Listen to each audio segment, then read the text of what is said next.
ತಾಲೂಕಿನ ರೈತ ಬಾಂಧವರಿಗೆ ಆತ್ಮೀಯ ನಮಸ್ಕಾರ.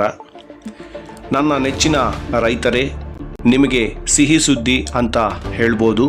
ಈ ಸುದ್ದಿ ದಯವಿಟ್ಟು ಸ್ಕಿಪ್ ಮಾಡದೆ ವಿಷಯವನ್ನು ತಿಳಿದುಕೊಳ್ಳಿ.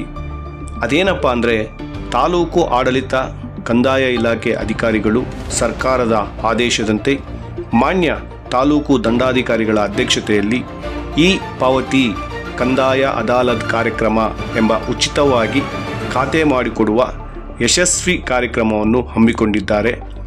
ಈ ಕಾರ್ಯಕ್ರಮ ರೈತರಿಗಾಗಿ ಇರುವುದರಿಂದ ದಯವಿಟ್ಟು ಯಾರೇ ನಿಮ್ಮ ಕುಟುಂಬದಲ್ಲಿ ನಿಮ್ಮ ಹಿರಿಯರು ತೀರಿಕೊಂಡಿದ್ದು ಅಥವಾ ತೀರಿಕೊಂಡು ಬಹಳ ವರ್ಷಗಳಾಗಿದ್ದರೆ, ಅವರ ಹೆಸರಿನಲ್ಲಿ RTC ಪಹಣಿ ಬರುತ್ತಿದ್ದರೆ ಅಂತಹ ಜಮೀನಿನ ವಾರಸುದಾರರು ಕಂದಾಯ ಇಲಾಖೆಗೆ ಅರ್ಜಿ ಹಾಕಿ ಖಾತೆ ಮಾಡಿಕೊಳ್ಳುವ ಉತ್ತಮ ಅವಕಾಶ ಒದಗಿ ಬಂದಿದೆ.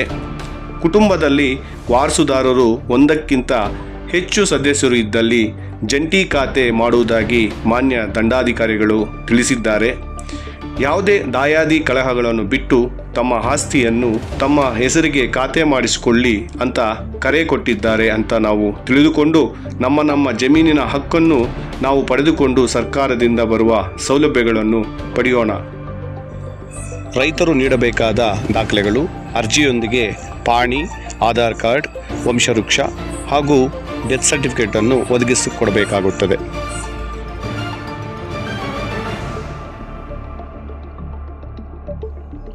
ಈ ಕಾರ್ಯಕ್ರಮಕ್ಕೆ ಸಂಬಂಧಪಟ್ಟಂತೆ ಇಂದು ಅಂದರೆ 19/11/2025 ತಾಯಲೂರು ಹೋಬಳಿಯ ಪಂಚಾಯಿತಿ ವೃತ್ತದ ರೈತರಿಗೆ ಈ ಸದಾವಕಾಶವನ್ನು ಕಲ್ಪಿಸಲಾಗಿತ್ತು.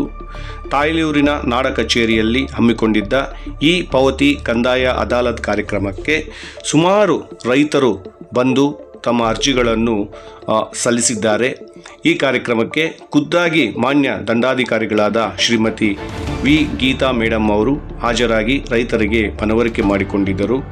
ನಿಮ್ಮ ಆಸ್ತಿಯ ಪಾಲನ್ನು ನೀವು ಪಡೆದುಕೊಳ್ಳಿ ಎಂದು ರೈತರಿಗೆ ಮನವಿ ಮಾಡಿಕೊಂಡರು. ಈ ಕಾರ್ಯಕ್ರಮದಲ್ಲಿ ರಾಜಸ್ವ ನಿರೀಕ್ಷಕರಾದಂತಹ ಸತೀಶ್ ರಾಜ್ ಅವರು, ಉಪ ತಹಸೀಲ್ದಾರ್ KT ವೆಂಕಟೇಶಪ್ಪ ಅವರು, ಗ್ರಾಮ ಆಡಳಿತಾಧಿಕಾರಿಗಳಾದ ಲಕ್ಷ್ಮೀಕಾಂತ್ ಅವರು, ದೇವರಾಜ್ ಅವರು, ಗಿರೀಶ್ ಅವರು, ಮಧುಮತಿ ಮೇಡಮ್ ಅವರು, ವಿಜಯ್ ಕುಮಾರ್ ಅವರು, ಜಯಂತ್ ಕುಮಾರ್ ಅವರು ಸೇರಿದಂತೆ 60 ಅರ್ಜಿಗಳನ್ನು ಸಲ್ಲಿಸಿದ ರೈತ ಬಾಂಧವರು ಕೂಡ ಹಾಜರಿದ್ದು ಈ ಕಾರ್ಯಕ್ರಮವನ್ನು ಯಶಸ್ವಿಗೊಳಿಸಲಾಯಿತು.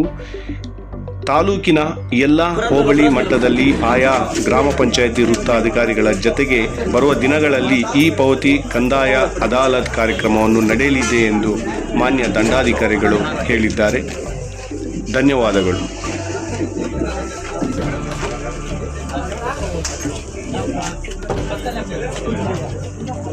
ಆಗಲೂ ಕೂಡ ಎಲ್ಲ ಹೋಬಳಿಗಳಲ್ಲೂ ಕೂಡ ಆಂದೋಲನವನ್ನು ಮಾಡೋಷ್ಟರಲ್ಲಿ ಸ್ಟಾರ್ಟ್ ಮಾಡಿದ್ದು. ಮೊದಲನೇ ಪಾವತಿ ಆಂದೋಲನ ಶುರು ಮಾಡಿದ್ವಿ. ಸೊ ಮಾಡಿದಾಗ ಅಲ್ಲಿ 4 ಹೋಬಳಿಗಳಲ್ಲಿ ಮಾಡಿದ್ವಿ. ನಿರೀಕ್ಷಿತ ಮಟ್ಟದ ಅರ್ಜಿಗಳು ಬಂದಿಲ್ಲ ನಮಗೆ. ಅರ್ಜಿಗಳು ಬಂದರೂ ಕೂಡ ಅದಕ್ಕೆ ಸುಮಾರು ತಕರಾರುಗಳು ಬರೋದು, ನಮಗೆ ಒಮ್ಮತ ಇಲ್ಲ ಮಾಡಬೇಡಿ ಅಂತ ಹೇಳೋದು, ಅಥವಾ ಇಲ್ಲ ಫ್ಯಾಮಿಲಿಯಲ್ಲಿ ಯಾರೋ ಒಬ್ಬರ ಹೆಸರು ಮಾತ್ರ ಖಾತೆ ಕೂಡಿಸಿ ಅಂತ ಹೇಳೋದು, ಈ ರೀತಿ ಎಲ್ಲ ನಮಗೆ ಬಂದಿದ್ದರಿಂದ ನಾವು ನಿರೀಕ್ಷಿತ ಪ್ರಮಾಣ ಮಟ್ಟದಲ್ಲಿ ನಾವು ಖಾತೆಗಳನ್ನು ಮಾಡ್ಕೊಳಕ್ಕಾಗಲಿಲ್ಲ. ಸೊ ನಾವು ಮತ್ತೆ 2ನೇ ಬಾರಿ ಪಾವತಿ ಆಂದೋಲನವನ್ನು ಹಮ್ಮಿಕೊಂಡಿದ್ವಿ. ಈಗ ಎಲ್ಲ ಹೋಬಳಿಗಳಲ್ಲೂ ಕೂಡ 2ನೇ ಬಾರಿ ಪಾವತಿ ಆಂದೋಲನ ಮಾಡಿದ್ವಿ. ಪ್ರತಿಯೊಬ್ಬರು ಕೂಡ ಯಾರಿಗೆ ಖಾತೆ ಆಗಬೇಕೋ ನೇರವಾಗಿ ಬಂದು ಆ ಗ್ರಾಮ ಆಡಳಿತಾಧಿಕಾರಿನ ಭೇಟಿ ಮಾಡಬೇಕು. ಇವರು ತಾಲೂಕು ಆಫೀಸಿಗೆ ಬರೋ ಅವಶ್ಯಕತೆ ಇರೋದಿಲ್ಲ. ಯಾಕಂತಂದ್ರೆ ಗ್ರಾಮ ಆಡಳಿತಾಧಿಕಾರಿ ಅವ್ರ ಲಾಗಿನ್ನಲ್ಲೇನೆ ಈ ಅರ್ಜಿಯನ್ನ ರೈಸ್ ಮಾಡ್ಬೋದು. ಹಾಗಾಗಿ ಇವ್ರು ತಾಲೂಕು ಆಫೀಸಿಗೆ ಬಂದು ಭೂಮಿ ಕೇಂದ್ರದಲ್ಲಿ ಕೊಡಬೇಕು ಅಥವಾ ಟಪಾಲಲ್ಲಿ ಕೊಡಬೇಕು ಅರ್ಜಿ ಅನ್ನೋ ಒಂದು ಅವಘಡ ಬೇಡ. ನೇರವಾಗಿ ಅವರ VA, ಅವರ ಸರ್ಕಲ್ VA ಯಾರಿರ್ತಾರೋ ಅವ್ರ ಕೈಗೆ ಅಪ್ಲಿಕೇಶನ್ ತಂದು ಕೊಟ್ರೆ ವಂಶವೃಕ್ಷ, ಮರಣ ಪ್ರಮಾಣ ಪತ್ರ, ಆಧಾರ್ ಕಾರ್ಡು, ಫೋಟೋ ಸಾಕಲ್ಲಪ್ಪ. ಸೊ ಇಷ್ಟು ಡಾಕ್ಯುಮೆಂಟ್ಸ್ ಅಷ್ಟೇ. ಇಷ್ಟು ಡಾಕ್ಯುಮೆಂಟ್ಸ್ನ VA ಕೈಗೆ ತಂದು ಕೊಟ್ಟಿದ್ದೆ ಆದರೆ ಅವರು ಖಾತೆ ಮಾಡ್ಕೊಡ್ತಾರೆ. ಮೇಡಮ್, ಈ ಆಂದೋಲನ ಎಷ್ಟು ದಿನ ನಡೆಯುತ್ತೆ ಮೇಡಮ್? ಈ ತಿಂಗಳೆಲ್ಲ ಪೂರ್ತಿ ನಡೆಸ್ತೀವಿ. ಎಲ್ಲ ಬೇರೆ ಬೇರೆ ಕಂದಾಯ ವೃತ್ತಗಳಲ್ಲಿ VAಗಳು ಪರ್ಟಿಕ್ಯುಲರ್ ಡೇಟ್ನ ಫಿಕ್ಸ್ ಮಾಡಿಕೊಂಡು ಮೊದಲೇ ಅನೌನ್ಸ್ ಮಾಡ್ತಾರೆ. ಈಗ ನಾಳೆ ಫಿಕ್ಸ್ ಮಾಡ್ತೀವಿ ಅಂದರೆ ಇವತ್ತು ರಾತ್ರಿನೇ ಆ ಊರಲ್ಲಿ ಟಾಮ್ ಹಾಕ್ಸ್ತಾರೆ. ಸೊ ನಾಳೆ ಬೆಳಿಗ್ಗೆ ಅವರು ಅರ್ಜಿಗಳು ರೆಡಿ ಮಾಡ್ಕೊಂಡು ಬಂದು ಡಾಕ್ಯುಮೆಂಟ್ಸ್ ಏನು ರೆಡಿ 1-2 ದಿನ ಟೈಮ್ ಕೊಡ್ತೀವಿ. ಈಗ ಈ ತಿಂಗಳು 10 ದಿವಸನೇ ಇದೆ, ನೆಕ್ಸ್ಟ್ ಡಿಸೆಂಬರ್ ಮಾಡ್ತೀರಾ? ಇಲ್ಲ, ನೋಡ್ತೀವಿ ನಾವು. ಇನ್ನೂ ಏನಾದರೂ ಡಾಕ್ಯುಮೆಂಟ್ಸ್ ಕೊಡ್ತಾರೆ ಅವರು ಅನ್ನೋಂಗಿದ್ರೆ ಅರ್ಜಿ ತೊಗೊಂಡ್ಬಿಡ್ತೀವಿ. ಡಾಕ್ಯುಮೆಂಟ್ಸ್ ಕೊಡೋದಕ್ಕೂ ಕೂಡ ಅವ್ರಿಗೆ ಒಂದು 4-5 ದಿನ ಟೈಮ್ ಕೊಡ್ತೀವಿ. ಆಮೇಲೆ ಕೂಡ ಅವರು ಡಾಕ್ಯುಮೆಂಟ್ಸ್ ತೊಗೊಂಡ್ಬಂದು ಮಾಡಿಸ್ಕೋಬೋದು. ಈ ಆಂದೋಲನದಲ್ಲಿ ಖಾತೆ ಬದಲಾವಣೆ ಮಾಡ್ಕೊಳ್ಳುವಾಗ ರೈತರು ಏನಾದರೂ ಫೀಸ್ ಕಟ್ಟಬೇಕಾಗುತ್ತೆ? ಅದ್ರ ಬಗ್ಗೆ ಒಂದು ಗೊಂದಲ ಇದೆ ಮೇಡಮ್? ಇಲ್ಲ, ಅವಶ್ಯಕತೆ ಇಲ್ಲ. ಇದು ಉಚಿತವಾಗಿ ಮಾಡಿಕೊಡ್ತಕ್ಕಂಥದ್ದು. ಯಾಕಂದರೆ ತಾಲೂಕಿನಾದ್ಯಂತ ಭಾಳಷ್ಟು ಸಮಸ್ಯೆಗಳಿದ್ರು ಕೂಡ ಈ ಥರ ಪ್ರತಿ ವರ್ಷ ಕೂಡ ಪಾವತಿ ಆಂದೋಲನ ಕಾರ್ಯಕ್ರಮಗಳು ನಡೀತಾನೆ ಇದೆ. ಆದರೂ ತಾಲೂಕು ಆಡಳಿತ ಕಚೇರಿ ಸುತ್ತಾಡೋದು ರೈತರು ಬಿಡ್ತಾ ಇಲ್ಲ. ಇದು ಮನೆ ಬಾಗಿಲಿಗೆ ಬಂದಂಗೆ ಯಾಕೆ ಬಿಡ್ತಾ ಇಲ್ಲ ಅಂತಂದ್ರೆ ಅವರು ಒಮ್ಮತದಿಂದ ಜಂಟಿ ಮಾಡ್ಕೊಳ್ಳೋದಕ್ಕೆ ಒಪ್ಕೊಳ್ಳೋದಿಲ್ಲ, ಸಪರೇಟ್ ಬೇಕು ಅಂತ ಕೇಳ್ತಾರೆ. ಈಗ ಫಾರ್ ಎಕ್ಸಾಂಪಲ್ಲು ತಂದೆ ತಾಯಿ ಮಕ್ಕಳು ಇರ್ತಾರೆ, ತಂದೆ ತೀರೋಗಿರ್ತಾರೆ, ತಾಯಿ ಹೆಸ್ರಿಗೆ ಮಾಡ್ತೀವಿ ಅಂತಂದರೆ ಮಕ್ಕಳು ಒಪ್ಪಿಗೆ ಕೊಡೋದಿಲ್ಲ. ನನ್ನ ತಾಯಿ ಹೆಸ್ರಿಗೆ ಬೇಡ, ನನ್ನ ಹೆಸ್ರಿಗೆ ಮಾಡಿ ಅಂತ ಯಾರೋ ದೊಡ್ಡ ಮಗ ಹೇಳೋದು. ಇಲ್ಲ ಮಕ್ಕಳು ಒಬ್ಬರು ಬೆಂಗಳೂರಲ್ಲಿ ಇರ್ತಾರೆ, ಇನ್ನೊಬ್ರು ಮುಳಬಾಗ್ಲಲ್ಲಿ ಇರ್ತಾರೆ. ಬೆಂಗಳೂರಲ್ಲಿರೋರು ಅವ್ರು ನನಗೆ ಒಮ್ಮತ ಇಲ್ಲ ಮಾಡಬೇಡಿ ಖಾತೆ ಅಂತ ತಕರಾರು ಕೊಡ್ತಾರೆ. ಸೊ ಈ ರೀತಿ ಆದಾಗ ಏನಾಗುತ್ತೆ, ನಾವು ಖಾತೆ ಮಾಡೋದಕ್ಕೆ ಆಗೋದಿಲ್ಲ, ಅದು ಪೆಂಡಿಂಗ್ ಯಥಾಸ್ಥಿತಿ ಆಗ್ಬಿಡುತ್ತೆ. ಯಥಾಸ್ಥಿತಿ ಆದಾಗ ಏನು ಉಪಯೋಗ ಆಗೋದಿಲ್ಲ. ಸತ್ತವ್ರ ಹೆಸರಲ್ಲೇ ಖಾತೆ ಇದ್ದಾಗ ಯಾವುದೇ ಸರ್ಕಾರಿ ಸೌಲಭ್ಯಗಳು ಕೂಡ ಸಿಗೋದಿಲ್ಲ. ಇವ್ರು ರೈತರಲ್ಲೇ ಅದು ಮನವರಿಕೆ ಆಗಬೇಕು. ನಾವು ಇವಾಗ ಹೇಳ್ತಾ ಇದ್ದೀವಿ ಏನು, ಮೊದಲು ನೀವು ಖಾತೆ ಮಾಡ್ಕೊಳ್ಳಿ, ಜಂಟಿನೇ ಇರಲಿ, ತೊಂದರೆ ಇಲ್ಲ, ಜಂಟಿ ಮಾಡ್ಕೊಂಡು ಆಮೇಲೆ ನೆಕ್ಸ್ಟ್ ಪಾರ್ಟಿಷನ್ ಮಾಡ್ಕೋಬೋದಲ್ಲ ಅವರು. ತಾಲೂಕಿನ ಬಹಳಷ್ಟು ರೈತರದ್ದು ಸಮಸ್ಯೆಗಳೇನಾಗಿದೆ, 3ನೇ ತಲೆಮಾರು 4ನೇ ತಲೆಮಾರಿನಲ್ಲಿ ಇದ್ದರೂ ಕೂಡ ವಿಭಾಗಗಳಾಗ್ತಾಯಿಲ್ಲ, ಖಾತೆಗಳು ಮಾಡ್ಕೊಳ್ತಾಯಿಲ್ಲ. ನಮ್ಮ ಬರೀ ತಕರಾರೆಲ್ಲ ನಡೀತದೆ.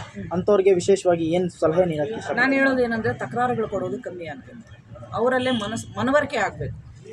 ಫಸ್ಟು ಈಗ ನೇರವಾಗಿ ಮಾಡ್ಕೊಳ್ಳಿ, ತಂದೆ ಹೆಸರಲ್ಲಿ, ತಂದೆ ಸತ್ತೋಗಿರ್ತಾರೆ, ಸೊ ಅವ್ರ ತಾಯಿ ಹೆಸರು ಮಾಡ್ಕೊಳ್ಳಿ, ಇಲ್ಲ ಅಥವಾ ಅವರು ಎಲ್ಲರೂ ಸೇರಿ ಒಂದು ಜಂಟಿ ಇಟ್ಕೊಳ್ಳಿ. ಆನಂತರ ಪಾರ್ಟಿಷನ್ ಮಾಡ್ಕೊಳ್ಬೇಕಾದ್ರೆ ವಿಭಾಗಗಳು ಮಾಡ್ಕೋಬೋದು. ಬಟ್ ಯಾರು ಒಮ್ಮತಕ್ಕೆ ಬರ್ದಿರ ನಮ್ಮ ತಂದೆ ಹೆಸರಲ್ಲೇ ಮುಂದುವರಿಲಿ, ಇಲ್ಲ ನಮ್ಮ ತಾಯಿ ಹೆಸರಲ್ಲೇ ಇರಲಿ, ಯಾರಿಗೂ ಮಾಡೋದು ಬೇಡ ಅಂತ ಅನ್ನೋದು ತಪ್ಪು. ಅದು ತಪ್ಪು ಕಲ್ಪನೆ. ನೋಡೋಣ, ನಾವೀಗ ತಿಂಗಳೆಲ್ಲ ಪೂರ್ತಿನೂ ಬೇರೆ ಬೇರೆ ಕಡೆ, ಈಗ ನಾವು ನಿನ್ನೆ ಆವಣಿ ಹೋಬಳಿಯಲ್ಲಿ ಮಾಡಿದ್ವಿ, ಮೊನ್ನೆ ಬೈರ್ಕೂರು ಹೋಬಳಿಯಲ್ಲಿ ಮಾಡಿದ್ವಿ. ಈಗ ಇದೇ ರೀತಿ ಎಲ್ಲ ಹೋಬಳಿ ಜನನೆಲ್ಲ ಸೇರಿಸಿ ಸಾಕಷ್ಟು ಅರಿವು ಮೂಡಿಸ್ತಾ ಇದ್ದೀವಿ, ಅವರೆಲ್ಲ ಅರಿವು ಮೂಡಿಸ್ತಾ ಇದ್ದೀವಿ. ಮುಂದಿನ ದಿನಗಳಲ್ಲೂ ಕೂಡ ಕಂದಾಯ ವೃತ್ತಗಳಲ್ಲಿ ಮಾಡ್ತೀವಿ. ಈಗ ಹೋಬಳಿ ಹೆಡ್ ಕ್ವಾರ್ಟ್ರಲ್ಲಿ ಮಾಡಿದ್ದೀವಿ, ಸೊ ನೆಕ್ಸ್ಟ್ ನಾಳೆಯಿಂದನೇ ಈಗ ಕಂದಾಯ ವೃತ್ತಗಳಲ್ಲಿ ಮಾಡ್ತೀವಿ. ಅಲ್ಲೂ ಕೂಡ ಜನರನ್ನು ಸೇರಿಸಿ ಈ ರೀತಿ ಅವೇರ್ನೆಸ್ ಉಂಟು ಮಾಡ್ತೀವಿ. ಮೋಸ್ಟ್ಲಿ ಅವ್ರ ಮನಸ್ಸು ಬದಲಾಗಿ ಖಾತೆ ಮಾಡ್ಕೋಬಹುದು ಅನ್ನೋ ಭರವಸೆ ಇದೆ ನಮಗೆ. ಇವತ್ತಿನ ಕಾರ್ಯಕ್ರಮದಲ್ಲಿ ಎಷ್ಟು ಅರ್ಜಿಗಳು ಬಂದಿದೆ ಮೇಡಮ್? ನಿರೀಕ್ಷೆ ಎಷ್ಟು ಬಂದಿದೆಯಾ? 63 ಅರ್ಜಿಗಳು ಬಂದಿದೆ. ಆವಣಿ ಬೈರ್ಕೂರಿಗೆ ಕಂಪೇರ್ ಮಾಡಿದ್ರೆ ತಾಯ್ಲೂರು ಹೋಬಳಿಯಲ್ಲಿ ಹೆಚ್ಚು ಅರ್ಜಿಗಳು ಬಂದಿದೆ. 63 ಅರ್ಜಿ ಸ್ವೀಕೃತ.